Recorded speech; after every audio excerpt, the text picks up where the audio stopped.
Hey, bonjour à tous, c'est Mélanie Bigot pour une nouvelle vidéo. Alors après vous avoir donné quelques conseils pour vous lancer dans le monde de l'écriture, j'ai décidé de vous parler de mon bébé à moi, j'ai nommé Abby McAlban. T'attends quoi? Des applaudissements?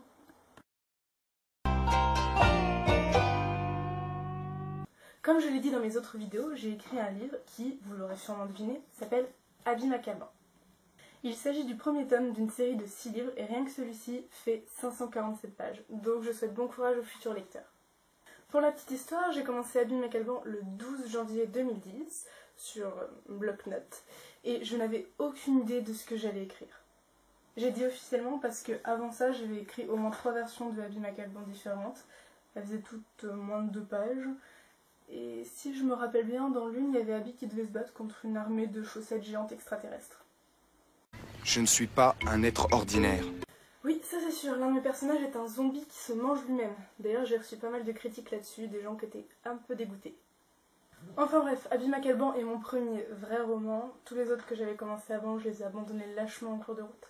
Mais j'ai prévu d'en reprendre dès que j'aurai terminé le tome 6 d'Abby McAlban. Oui, parce que malgré mes très nombreuses tentatives, je n'ai jamais réussi à écrire un autre livre en même temps qu'Abby McAlban. J'en ai 3 en cours, qui sont tous fantastiques forcément, et ils sont tous en mode hibernation jusqu'à ce que j'ai fini le tome 6 de Abby McAlban. Qu'est-ce que je peux dire d'autre? Bah peut-être un résumé, ouais, ça pourrait être cool. Non mais c'est vrai, depuis le début en fait je vous parle d'Abby McAlban, mais je me rends compte qu'en fait personne ne sait ce que c'est. Alors je vous ai écrit un petit résumé, normalement je suis pas très douée pour ça, donc j'espère que vous allez quand même comprendre l'histoire. Donc le récit suit les aventures de Abigail McAlban, une adolescente de 16 ans, américaine, qui vit dans une paisible petite ville appelée Moodstown, chez son oncle avec son frère jumeau Maxwell. Tous les deux vont découvrir par hasard qu'ils sont des magiciens originaires d'un autre monde appelé Terre Miniature, parallèle à la Terre.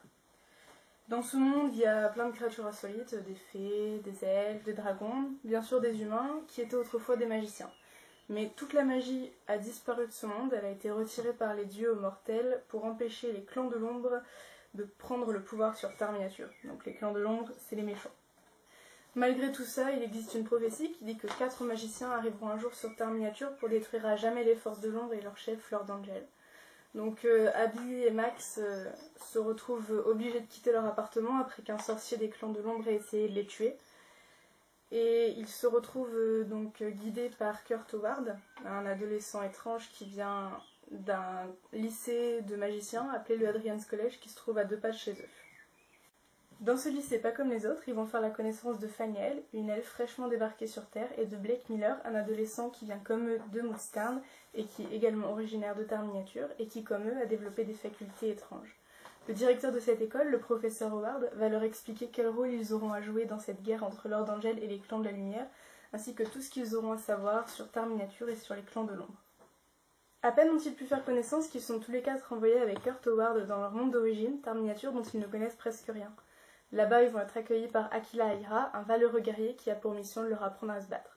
C'est donc dans une véritable course contre la montre que les 5 adolescents se trouvent embarqués, course qu'ils devront remporter avant Lord Angel, dont les sombres projets risquent de briser l'harmonie qui règne depuis toujours sur Terre Miniature et de lui conférer les pleins pouvoirs sur ses habitants.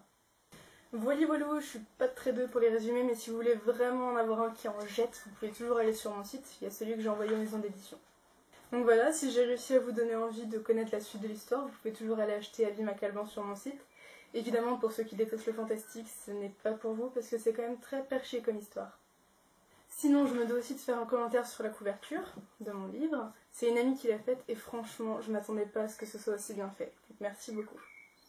J'aimerais profiter de cette vidéo pour faire un remerciement à tous ceux qui m'ont soutenu et aidé. Donc, tout d'abord, un immense merci à mon grand-oncle Jean-Marc de Fauville, qui est mort il y a 3 ans et qui me manque atrocement, mais sans qui j'aurais jamais pu commencer à écrire quand j'étais petite. Donc je te dis un très gros merci. Je remercie aussi son neveu Hugo Verlhomme pour ses précieux conseils. Je vous conseille d'aller acheter ses livres, ça en jette. Faut que j'arrête avec cette expression. Un immense merci à Marion, sans qui mon livre ne serait encore qu'un fichier parmi tant d'autres dans les méandres de mon ordinateur. Merci, merci, merci. Merci à toute ma famille de m'avoir soutenue et à tous mes premiers lecteurs qui ont lu Abby McAlban encore sur ordinateur dans la version Bloc-Notes et dont les avis m'auront été très utiles, notamment les avis de mon professeur de philosophie et de Anaïs Poulet, mon amie qui a écrit ma jolie préface. Merci à Marianne d'avoir fait ma couverture et merci à Arnaud de me supporter tous les jours parce que ça c'est vraiment un travail à plein temps. Merci à tous.